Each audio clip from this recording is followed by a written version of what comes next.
o que explica a extrema pobreza observada na Etiópia. Só uma dica, tem a ver com socialismo. Esse é o Visão Libertária, sua fonte de informações descentralizadas e distribuídas. Durante os anos 1980 e início dos anos 1990, a palavra Etiópia era tida quase como um sinônimo de fome e miséria. Isso se devia naturalmente ao fato de que o país africano havia enfrentado, poucos anos antes, uma grave crise humanitária que custou a vida de cerca de 1 milhão de pessoas, além de ter obrigado quase meio milhão de etíopes a deixar o país. Passados quase 40 anos do fim desse trágico período, fica a pergunta: quem é o responsável pela crise que assolou a Etiópia e a transformou em um dos países mais pobres do mundo? O imperialismo europeu? Eventos climáticos? Problemas internos? Bem, para chegarmos a uma resposta satisfatória, talvez seja interessante voltarmos no tempo para conhecer um pouco da história da Etiópia. O território etíope é um dos locais com ocupação humana mais antiga, e muitos dos fósseis de hominídeos anteriores ao próprio Homo sapiens foram descobertos por lá. Ao longo de milênios, diversas civilizações se estabeleceram na Etiópia, incluindo o reino de Kruxi, referido na Bíblia e que existiu entre os anos de 1000 e 350 a.C. O Império Axum, por sua vez, dominou toda a região entre o século I a.C. e o ano 1000 da Era Cristã. Falando em cristianismo, o Império de Aksum teria sido um dos primeiros estados a se converter totalmente à religião cristã, ainda no ano 330. Durante a Idade Média, o reino Zengé, controlado por reis que afirmavam ser descendentes do rei Salomão da Bíblia, conseguiu a hegemonia na região, que passou a ser conhecida também como Abissínia. No século XV, os etíopes mantiveram contato diplomático com diversos países europeus, como a Espanha, Inglaterra e Portugal, sendo que os portugueses ajudaram o Império Etíope a se manter independente do Império Otomano no século XVII. Em meados do século XVIII, porém, o país entrou em um período de isolamento que duraria 100 anos. Quando a colonização europeia da África começou a tomar forma, na segunda metade do século XIX, o Império Etíope foi assediado pela Itália. Inicialmente foi acordado com os italianos a cessão do litoral do Império, que hoje corresponde à Eritreia, em troca do fornecimento de tecnologia e armamentos italianos para os etíopes. Quando a Itália, porém, decidiu violar os termos do acordo e invadir o território da Etiópia, o país conseguiu assegurar sua própria independência, derrotando os italianos de forma definitiva em 1896. Ou seja, a Etiópia nunca foi transformada em colônia pelos europeus durante o imperialismo, condição que só é aplicada também à Libéria. Fica difícil, portanto, atribuir a miséria etíope nos anos 1980 ao imperialismo europeu. Primeiro, porque a crise humanitária no país africano só se iniciou décadas depois da descolonização do continente. Segundo, porque o país sequer foi colonizado, tendo mantido a sua independência e tendo promovido sua modernização, uma vez que o contato com os europeus foi restabelecido no final do século XIX. Então, se quisermos descobrir realmente a causa da miséria etíope, precisamos avançar ainda mais no tempo. A Etiópia voltaria a ser invadida pelos italianos na década de 1930, dessa vez com a Itália sendo governada pelo fascista Benito Mussolini. Apesar disso, em 1941, durante a Segunda Guerra Mundial, o país seria liberado da invasão italiana com o apoio dos britânicos. Nesse período, a Etiópia era governada por Haile Selassie, que governava o país de fato desde 1916 e como imperador desde 1930.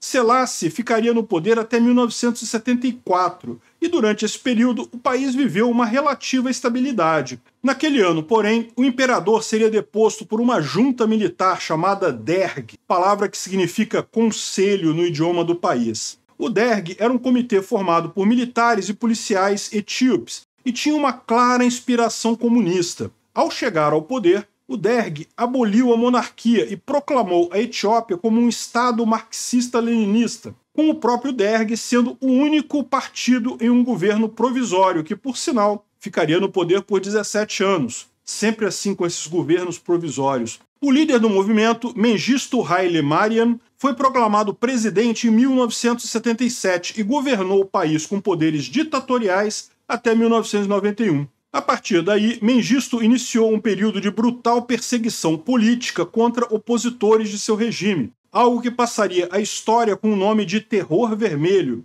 A perseguição aos opositores levou 100 mil etíopes à morte, além de submeter outros tantos milhares a outros tipos de brutalidade, típico de qualquer regime socialista. O pior, porém, ainda estava por vir. Em 1975, o Derg decretou uma radical reforma agrária no país, transferindo a propriedade de todas as terras produtivas para o Estado. Nas cidades, por outro lado, o governo de Mengistu decidiu nacionalizar indústrias, bancos, comércios, prédios, enfim, tudo que fosse produtivo foi imediatamente tomado pelo Estado. Para coroar aquilo que seria a realização dos sonhos mais doces de qualquer marxista, o Derg dissolveu a Igreja Ortodoxa Etíope, uma das mais antigas do mundo, introduzindo no país a doutrina do ateísmo de Estado. Nesse meio tempo, o país recebia apoio militar por parte da União Soviética, o que permitiu ao governo de Mengistu repelir ataques de países vizinhos, como a Somália.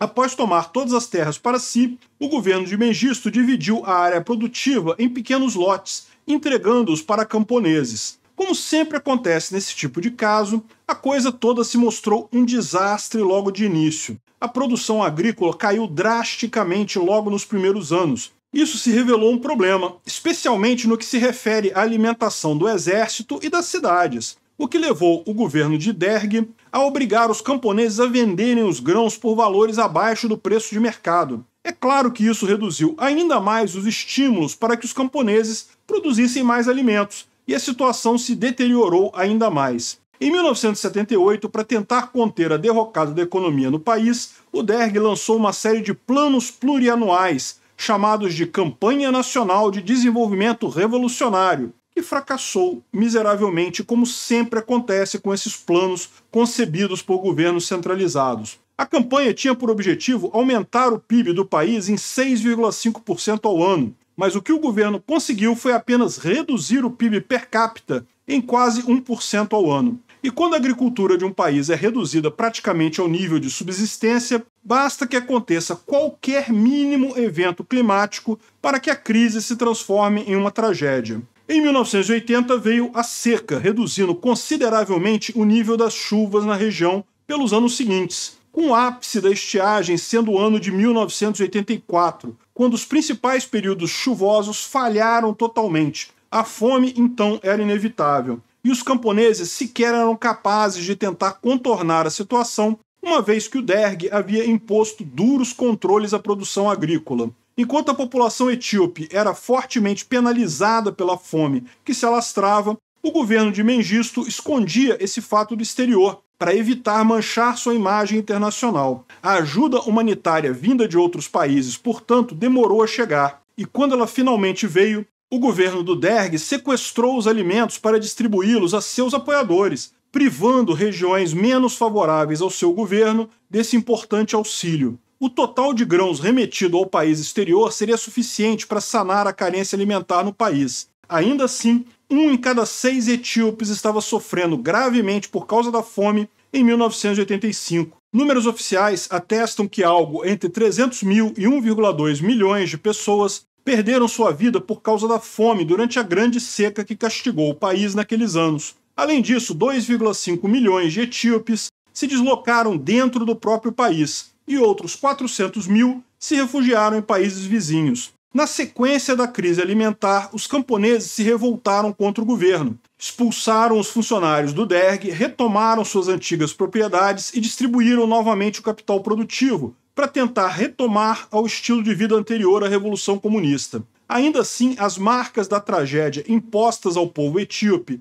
pelo governo marxista do Derg jamais poderão ser ignoradas, e elas representam uma prova inequívoca de quão danosa pode ser a ideologia comunista para um povo. Nas regiões do país mais afetadas pela seca, o preço médio dos grãos subiu 400% entre 1980 e 1985. Um ano depois da divulgação da tragédia da Etiópia para o mundo, ainda morriam 2.000 pessoas por dia em função da fome. Hoje, decorridos 30 anos do fim do regime do Derg no país, a justiça pelos crimes cometidos pelos comunistas ainda não foi plenamente concretizada. Mengistu foi condenado à morte em 2008, mas por estar exilado no Zimbábue, sua sentença nunca foi executada. e ele permanece vivo e livre até hoje. A Etiópia ainda enfrenta inúmeros percalços que vão desde uma persistente inflação e até mesmo guerras civis em partes de seu território. Ainda assim, o país tem obtido um considerável crescimento econômico nos últimos anos,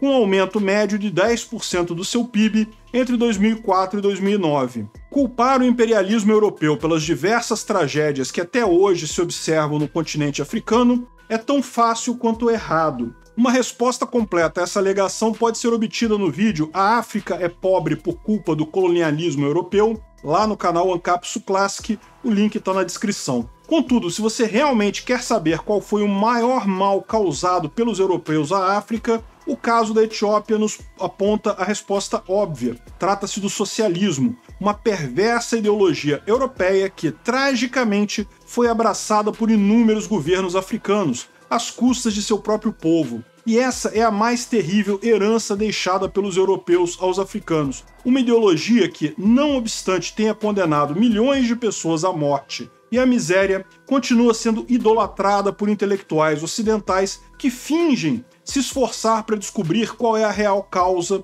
da pobreza africana. Obrigado por sua audiência. Esse artigo foi sugerido e escrito por Quinta Essência, revisado por Donda e narrado por mim, Peter Turguniev. Se você gostou desse vídeo, clique no ícone de curtir abaixo, compartilhe o vídeo em sua rede social. Se você deseja ser notificado de outros vídeos, clique em se inscrever e depois no ícone da campainha. Até a próxima!